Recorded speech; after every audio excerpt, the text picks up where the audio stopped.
ओम नमः शिवाय। आपके अपने YouTube चैनल जय मां कंजक में आपका बहुत बहुत स्वागत है। भगवान भोलेनाथ व माता पार्वती की कृपा आप और आपके परिवार पर सदा सर्वदा बनी रहे। श्री शिव महापुराण की कथाओं को आगे बढ़ाते हुए आज की कथा का आरंभ हम सती को शिव से वर की प्राप्ति अध्याय से करेंगे। उम्मीद करती हूँ कथा का पूरा फल लेने के लिए आप कथा को शुरू से लेकर अंत तक जरूर श्रवण करेंगे। ओम नमः शिवाय। ब्रह्मा जी और नारद जी का संवाद। ब्रह्मा जी कहते हैं, हे नारद, सती ने आश्विन मास के शुक्ल पक्ष की अष्टमी को उपवास किया। नंदा व्रत के पूर्ण होने पर जब वे भगवान शिव के ध्यान में मगन थी तो भगवान शिव ने उन्हें प्रत्यक्ष दर्शन दिए। भगवान शिव का रूप अत्यंत मनोहारी था। उनके 5 मुख थे और प्रत्येक मुख पे 3 नेत्र थे। मस्तक पर चंद्रमा शोभित था। उनके कंठ में नील चिन्ह था। उनके हाथ में त्रिशूल, ब्रह्मकपाल, वर तथा अभय था। उन्होंने पूरे शरीर पर भस्म लगा रखी थी। गंगा जी उनके मस्तक की शोभा बढ़ा रही थी। उनका मुख करोड़ों चंद्रमाओं के समान प्रकाशमान था। सती ने उन्हें प्रत्यक्ष रूप में अपने सामने पाकर उनके चरणों की वंदना की। उस समय लज्जा और शर्म के कारण उनका सर नीचे की ओर झुक गया। तपस्या का फल प्रदान करने के लिए शिव बोले, उत्तम व्रत का पालन करने वाली हे दक्ष नंदिनी, मैं तुम्हारी तपस्या से बहुत प्रसन्न हूँ। इसलिए तुम्हारी मनोकामना को पूरा करने के लिए स्वयं यहाँ प्रकट हुआ हूँ। अतः तुम्हारे मन में जो भी इच्छा हो, तुम्हारी जो भी कामना हो, जिसके वशीभूत होकर तुमने इतनी घोर तपस्या की, वे मुझे बताओ, मैं उसे अवश्य ही पूर्ण करूँगा। ब्रह्मा जी कहते हैं, हे मुनि, जगदीश्वर महादेव जी ने सती के मनोभाव को समझ लिया था। फिर भी सती से बोले, देवी वर मांगो। देवी सती शर्म से सर झुकाए खड़ी थी। वे चाहकर भी कुछ नहीं कह पा रही थी। भगवान शिव के वचन सुनकर सती प्रेम में मगन हो गई थी। शिव जी बार बार सती से वर मांगने के लिए कह रहे थे।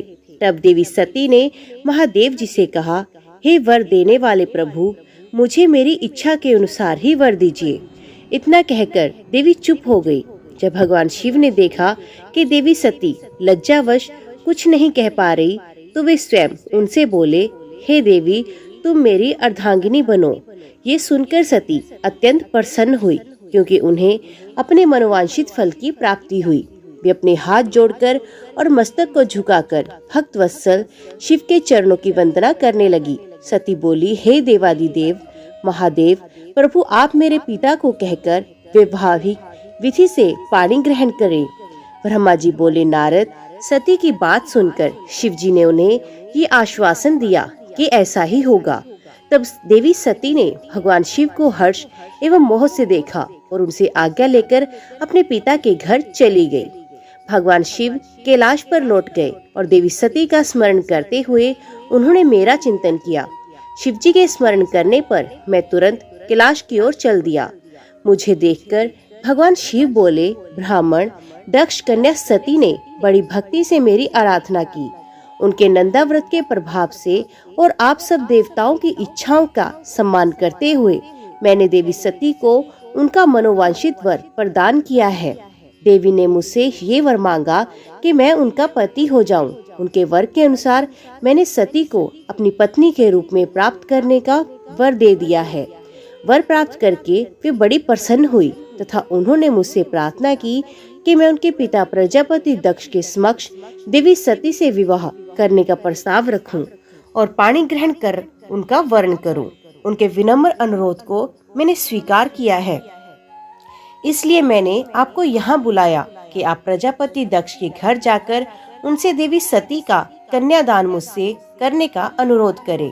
भगवान शिव की आज्ञा से मैं बहुत प्रसन्न हुआ और मैंने उनसे कहा, भगवान, मैं धन्य हो गया जो आपने हम सभी देवी देवताओं के अनुरोध को स्वीकार कर देवी सती को अपनी पत्नी बनाना स्वीकार करने और इस कार्य को पूरा करने के लिए मुझे चुना। मैं आपकी आज्ञा अनुसार अभी प्रजापति दक्ष के घर जाता हूँ तथा उन्हें आपका संदेश सुनाकर देवी सती का हाथ आपके लिए मांगता हूँ। ये कहकर मैं वेगशाली रथ से दक्ष के घर की ओर चल दिया। नारद जी ने पूछा, हे पितामह, पहले आप मुझे ये बताइए कि देवी सती के घर लौटने पर क्या हुआ? दक्ष ने उनसे क्या कहा और क्या किया? ब्रह्मा जी नारद जी के प्रश्न का उत्तर देते हुए बोले, जब देवी सती तपस्या पूर्ण होने पर अपनी इच्छा के अनुरूप भगवान शिव से वर पाकर अपने घर लौटी तो उन्होंने श्रद्धा पूर्वक अपने माता पिता को प्रणाम किया। उन्होंने अपनी सहेली द्वारा अपने माता पिता को ये सूचना दी कि उन्हें भगवान शिव से वरदान की प्राप्ति हो गई है। वे सती की तपस्या से बहुत प्रसन्न हुए हैं और उन्हें अपनी पत्नी के रूप में प्राप्त करना चाहते हैं। ये सुनकर प्रजापति दक्ष और उनकी पत्नी बहुत प्रसन्न हुए। उन्होंने आनंदित होकर बड़े उत्सव का आयोजन किया। उन्होंने ब्राह्मणों को भोजन कराया और उन्हें दक्षिणा दी। उन्होंने गरीबों और दीनों को दान दिया। कुछ समय बीतने पर प्रजापति दक्ष को उन्हें चिंता से होने लगी कि अपनी पुत्री का विवाह भगवान शिव से कैसे करे, क्योंकि वे अब तक मेरे पास सती का हाथ मांगने आए ही नहीं। इस प्रकार प्रजापति दक्ष चिंता मगन हो गए, लेकिन उन्हें ऐसी चिंता ज्यादा दिनों तक नहीं करनी पड़ी। शिव तो कृपा के सागर और करुणा की खान है, तब वे कैसे चिंतित रह सकते हैं जिसकी पुत्री ने तप द्वारा शिव का वर्ण किया है। जब मैं सरस्वती सहित उनके घर उपस्थित हो गया तब मुझे देखकर उन्होंने मुझे प्रणाम किया और बैठने के लिए आसन दिया। तत्पश्चात दक्ष ने मेरे आने का कारण पूछा तो मैंने अपने आने का प्रयोजन बताते हुए कहा, हे प्रजापति दक्ष, मैं भगवान शिव की आज्ञा से आपके घर आया हूँ। मैं देवी सती का हाथ महादेव जी के लिए मांगने आया हूँ। सती ने उत्तम आराधना करके भगवान शिव को प्रसन्न कर उन्हें अपने पति के रूप में प्राप्त करने का वर प्राप्त किया है और तुम शीघ्र ही सती का पाणी ग्रहण शिव के साथ कर दो। नारद, मेरी ये बातें सुनकर दक्ष बहुत प्रसन्न हुआ। उसने हर्षित मन से इस विवाह के लिए अपनी स्वीकृति दे दी। तब मैं प्रसन्न मन से कैलाश पर्वत पर चला गया। वहाँ भगवान शिव मेरी उत्सुकता से प्रतीक्षा कर रहे थे। वहीं दूसरी ओर प्रजापति दक्ष, उनकी पत्नी और पुत्री सती विवाह प्रस्ताव आने पर हर्ष से विभोर हो रहे थे। नारद, जब मैं कैलाश पर्वत पर भगवान शिव को प्रजापति दक्ष की स्वीकृति की सूचना देने पहुंचा तो वे उत्सुकता पूर्वक मेरी ही प्रतीक्षा कर रहे थे। तब मैंने महादेव जी से कहा, हे भगवान, दक्ष ने कहा है कि वे अपनी पुत्री सती का विवाह भगवान शिव से करने को तैयार हैं, क्योंकि सती का जन्म महादेव जी के लिए ही हुआ है। ये विवाह होने पर उन्हें सबसे अधिक प्रसन्नता होगी। उनकी पुत्री सती ने महादेव जी को पति रूप में प्राप्त करने हेतु ही उनकी घोर तपस्या की है। उन्हें इस बात की भी खुशी है कि मैं स्वयं आपकी आज्ञा से उनकी पुत्री के लिए आपका अर्थात भगवान शिव का विवाह प्रस्ताव लेकर वहां गया। उन्होंने कहा, हे पितामह, उनसे कहिए कि वे शुभ लगन और मुहूर्त में अपनी बारात लेकर स्वयं आए। मैं अपनी पुत्री का कन्यादान सहर्ष महादेव जी को कर दूंगा। हे भगवान, दक्ष ने मुझसे ये बात कही है, इसलिए आप शुभ मुहूर्त देखकर शीघ्र ही उनके घर चले और देवी सती का वरण करें। हे नारद, मेरे ऐसे वचन सुनकर शिवजी ने कहा, हे संसार की सृष्टि करने वाले ब्रह्मा जी, मैं तुम्हारे और नारद जी के साथ ही प्रजापति दक्ष के घर चलूंगा। इसलिए ब्रह्मा जी, आप नारद और अपने मानस पुत्रों का स्मरण कर उन्हें यहाँ बुला ले। साथ ही मेरे पार्षद भी दक्ष के घर चलेंगे। नारद, तब भगवान शिव की आज्ञा पाकर मैंने तुम्हारा और अपने अन्य मानस पुत्रों का स्मरण किया। उन तक मेरा संदेश पहुंचते ही वे तुरंत कैलाश पर्वत पर उपस्थित हो गए। उन्होंने हर्षित मन से महादेव जी को और मुझे प्रणाम किया। तत्पश्चात शिवजी ने भगवान श्री हरि विष्णु का स्मरण किया। भगवान विष्णु देवी लक्ष्मी के साथ अपने विमान गरुड़ पर बैठकर वहां आ गए। चैत्र मास के शुक्ल पक्ष की त्रयोदशी तिथि में रविवार को पूर्वा फाल्गुनी नक्षत्र में त्रिलोकीनाथ भगवान शिव की बारात धूमधाम से कैलाश पर्वत से निकली। उनकी बारात में मैं, देवी सरस्वती, विष्णु जी, देवी लक्ष्मी, सभी देवी देवता, मुनि और शिवगण आनंद मगन होकर चल रहे थे। रास्ते में खूब उत्सव हो रहा था। भगवान शिव की इच्छा से बैल, बाघ, सांप, जटा और चंद्रकला उनके आभूषण बन गए। भगवान स्वयं नंदी पर सवार होकर प्रजापति दक्ष के घर पहुँचे। द्वार पर भगवान शिव की बारात देखकर सभी हर्ष से फूले नहीं समा रहे थे। प्रजापति दक्ष ने विधि पूर्वक भगवान शिव की पूजा अर्चना की। उन्होंने सभी देवताओं का खूब आदर सत्कार किया तथा उन्हें घर के अंदर ले गए। दक्ष ने भगवान शिव को उत्तम आसन पर बिठाया और हम सभी देवताओं और ऋषि मुनियों को भी यथा योग्य स्थान दिया। सभी का भक्ति पूर्वक पूजन किया। तत्पश्चात दक्ष ने मुझसे प्रार्थना की कि मैं ही वैवाहिक कार्य को संपन्न कराऊं। मैंने दक्ष की प्रार्थना को स्वीकार किया और वैवाहिक कार्य कराने लगा। शुभ लगन और शुभ मुहूर्त देखकर प्रजापति दक्ष ने अपनी पुत्री सती का हाथ भगवान शिव के हाथों में सौंप दिया और विधि विधान से पाणी ग्रहण संस्कार संपन्न कराया। उस समय वहाँ बहुत बड़ा उत्सव हुआ और नाच गाना भी हुआ। सभी आनंद मगन थे। हम सभी देवी देवताओं ने भगवान शिव और देवी सती की बहुत स्तुति की और उन्हें भक्ति पूर्वक प्रणाम किया। भगवान शिव और सती का विवाह हो जाने पर उनके माता पिता बहुत प्रसन्न हुए और महादेव जी को अपनी कन्या का दान कर प्रजापति दक्ष कृतार्थ हो गए। महेश्वर का विवाह होने का पूरा संसार मंगल उत्सव मनाने लगा।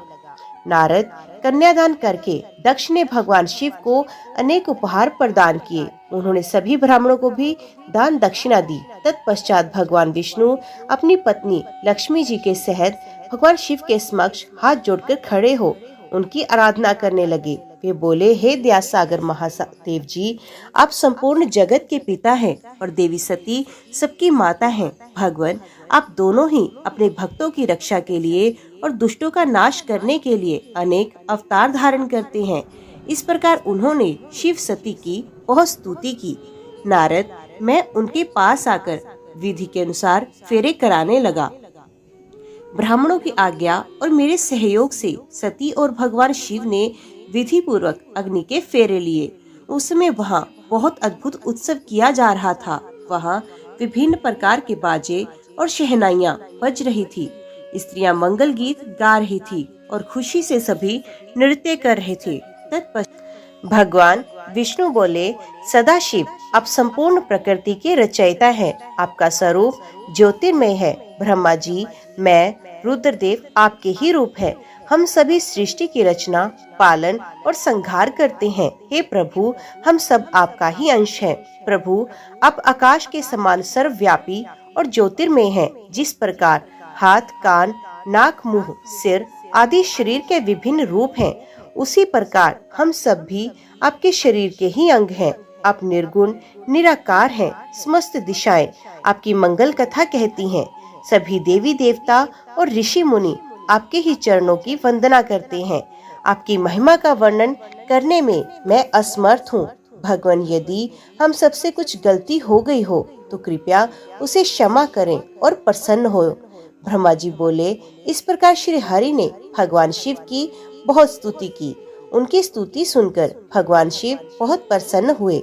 विवाह की सभी रीतियों के पूर्ण होने पर हम सभी ने महादेव जी एवं देवी सती को बधाइयाँ दी तथा उनसे प्रार्थना की कि वे अपनी कृपा दृष्टि सदैव सभी पर बनाए रखें, वे जगत का कल्याण करें। तत्पश्चात भगवान शिव ने मुझसे कहा, हे ब्राह्मण, आपने मेरा वैवाहिक कार्य संपन्न कराया है, अतः आप ही मेरे आचार्य हैं। आचार्य को कार्य सिद्धि के लिए दक्षिणा अवश्य दी जाती है, इसलिए आप मुझे बताइए कि मैं दक्षिणा में आपको क्या दूं। महाभाग, आप जो भी मांगेंगे मैं उसे अवश्य ही दूंगा। मुने, भगवान शिव के इस प्रकार के वचन सुनकर मैं हाथ जोड़कर उनके सामने खड़ा हो गया। मैंने उन्हें प्रणाम करके कहा, हे देवेश, यदि आप मुझे अपना आचार्य मानकर कोई वर देना चाहते हैं तो मैं आपसे ये वर मांगता हूँ कि आप सदा इसी रूप में इसी वेदी पर विराजमान रहकर अपने भक्तों को दर्शन दें। इस स्थान पर आपके दर्शन करने से सभी पापियों के पाप धुल जाएं। आपके यहाँ विराजमान होने से मुझे आपका साथ प्राप्त हो जाएगा। मैं इस वेदी के पास आश्रम बनाकर यहाँ निवास करूँगा और तपस्या करूँगा। हे प्रभु, मेरी यही इच्छा है। चैत्र मास के शुक्ल पक्ष की त्रयोदशी को पूर्वा फाल्गुन नक्षत्र में रविवार के दिन जो भी मनुष्य भक्ति भाव से आपका दर्शन करे, उसके सभी पाप नष्ट हो जाए, रोगी मनुष्य के सभी रोग दूर हो जाए। इस दिन आपका दर्शन कर मनुष्य जिस इच्छा को अपने मन में व्यक्त करे और उसे आप तुरंत पूरा करें। हे प्रभु, आप इस दिन सभी को मनोवांछित वर प्रदान करें। भगवान, यही वरदान मैं आपसे मांगता हूँ। मेरी यह बात सुनकर भगवान शिव बहुत प्रसन्न हुए और वे बोले, हे ब्रह्मा, मैं आपकी इच्छा अवश्य ही पूरी करूँगा। तुम्हारे वर के अनुसार मैं देवी सती सहित इस वेदी पर विराजमान रहूंगा।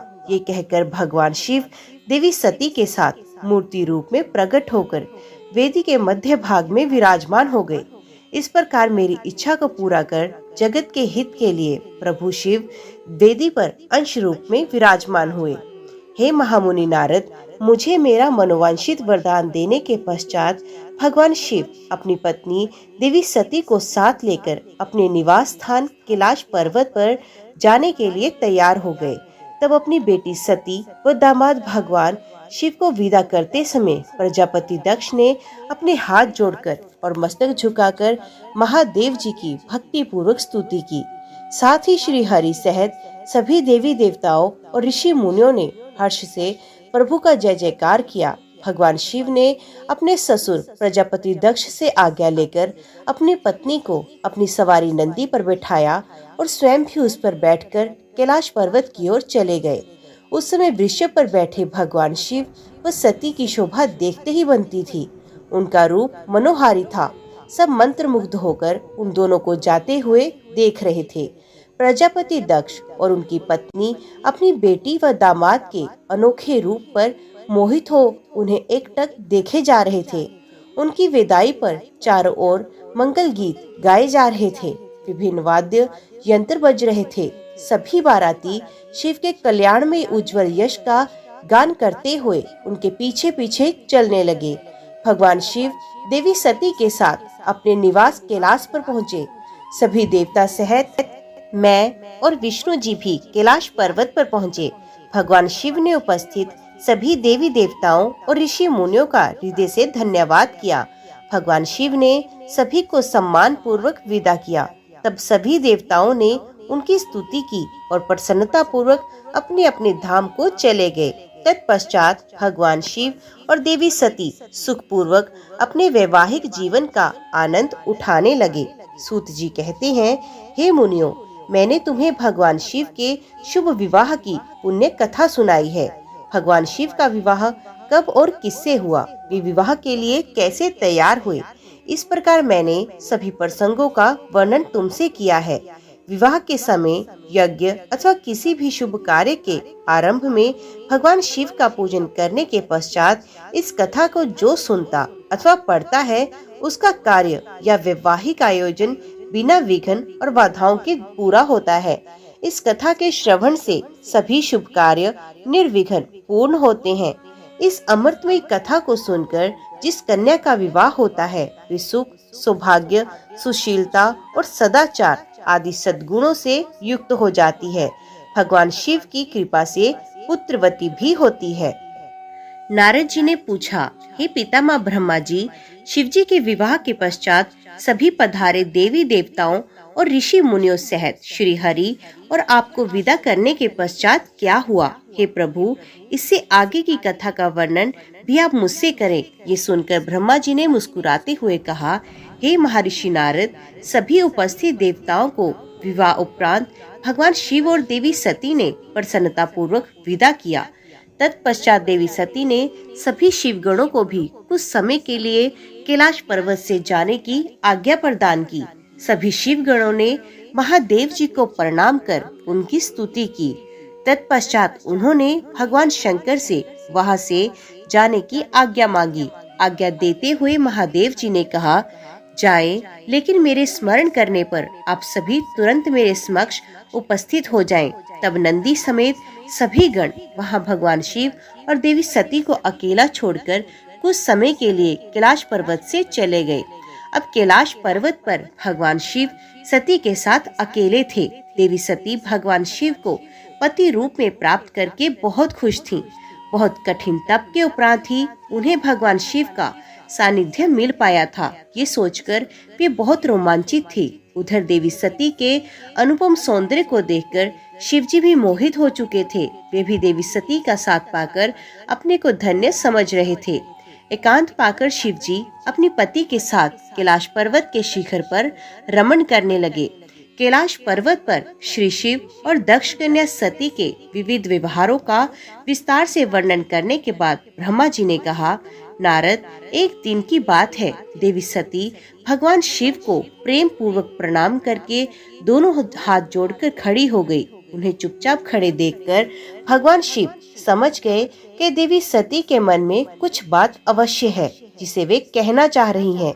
तब उन्होंने मुस्कुराकर देवी सती से पूछा, हे प्राणवत्सला, कहिए आप क्या कहना चाहती हैं? ये सुनकर देवी सती बोली, हे भगवान, वर्षा ऋतु आ गई है, चारों ओर का वातावरण सुंदर व मनोहारी हो गया है। हे देवादिदेव, मैं चाहती हूँ कि कुछ समय हम कैलाश पर्वत से दूर पृथ्वी पर या हिमालय पर जाकर रहें। वर्षाकाल के लिए हम किसी योग्य स्थान पर चले जाएं और कुछ समय वहीं निवास करें। देवी सती की ये प्रार्थना सुनकर भगवान शिव हंसने लगे। हंसते हुए ही उन्होंने अपनी पत्नी सती से कहा, हे प्रिय, जहाँ पर मैं निवास करता हूँ वहाँ पर मेरी इच्छा के विरुद्ध कोई भी आ जा नहीं सकता। मेघ भी मेरी आज्ञा के बिना कैलाश पर्वत की ओर कभी नहीं आएंगे।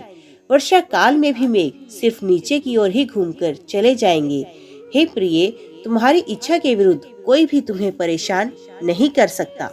फिर भी यदि आप चाहती हैं तो हम हिमालय पर्वत पर चलते हैं। तत्पश्चात भगवान शिव अपनी पत्नी सती के साथ हिमालय पर चले गए। कुछ समय वहां प्रसन्नता पूर्वक विहार करने के पश्चात वे पुनः अपने निवास पर लौट आए। ब्रह्मा जी बोले, हे महर्षि नारद, भगवान शिव और देवी सती के हिमालय से वापस आने के पश्चात वे पुनः पहले की तरह कैलाश पर्वत पर अपना निवास करने लगे। एक दिन देवी सती ने भगवान शिव को भक्ति भाव से नमस्कार किया और कहने लगी, हे देवादिदेव, महादेव, कल्याण सागर, आप सभी की रक्षा करते हैं। हे भगवान, मुझ पर भी अपनी कृपा दृष्टि रखिए। प्रभु, आप परम पुरुष और सबके स्वामी हैं। आप रजोगुण, तमोगुण और सत्वगुण से दूर हैं। आपको पति रूप में पाकर मेरा जन्म सफल हो गया। हे करुणा निधान, आपने मुझे हर प्रकार का सुख दिया तथा मेरी हर इच्छा को पूरा किया, परंतु अब मेरा मन तत्व खोज रहा करता है। मैं उस परम तत्व का ज्ञान प्राप्त करना चाहती हूँ जो सभी को सुख प्रदान करने वाला है, जिसे पाकर जीव संसार के दुखों और मोह माया से मुक्त हो जाता है और उसका उद्धार हो जाता है। प्रभु, मुझ पर कृपा कर आप मेरा ज्ञान वर्धन करें।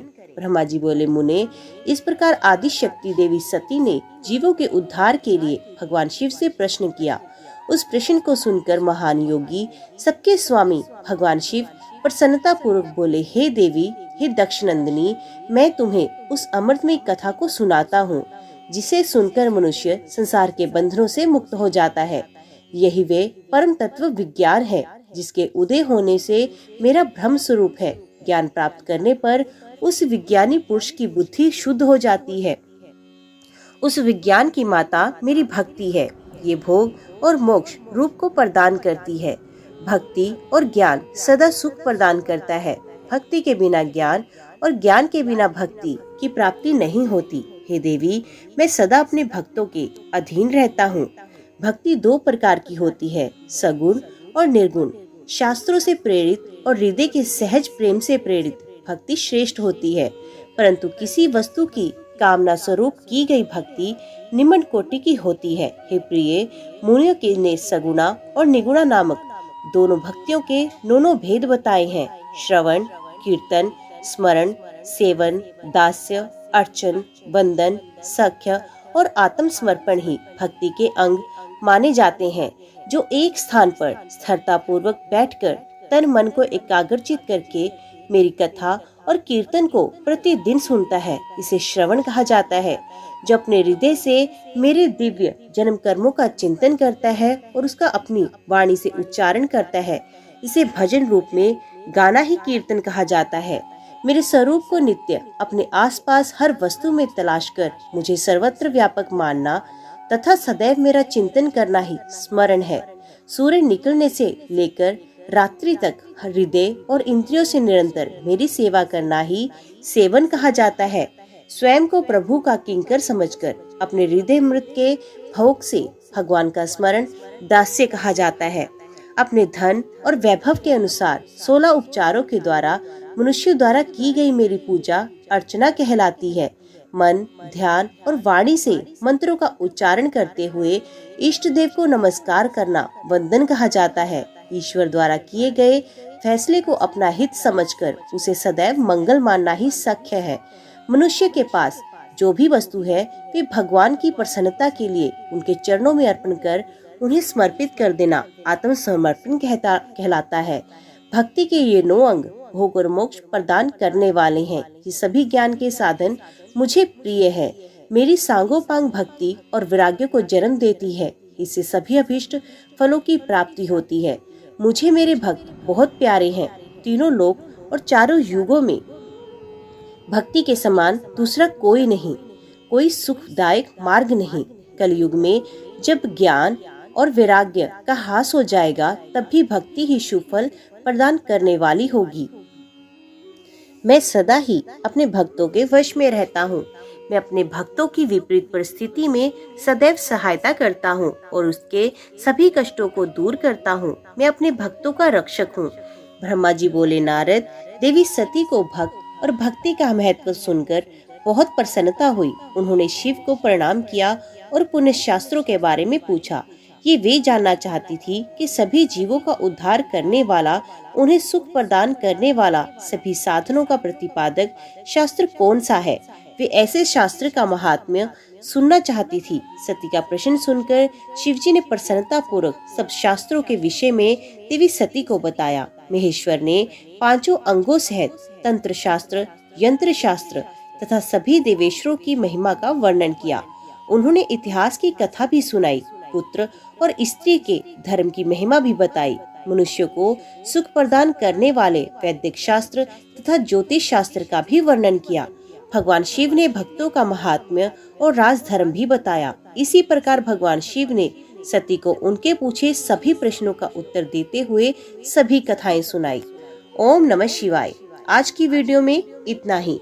उम्मीद करती हूँ वीडियो आपको पसंद आई होगी। वीडियो पसंद आई हो तो वीडियो को लाइक और चैनल को सब्सक्राइब जरूर कीजिएगा।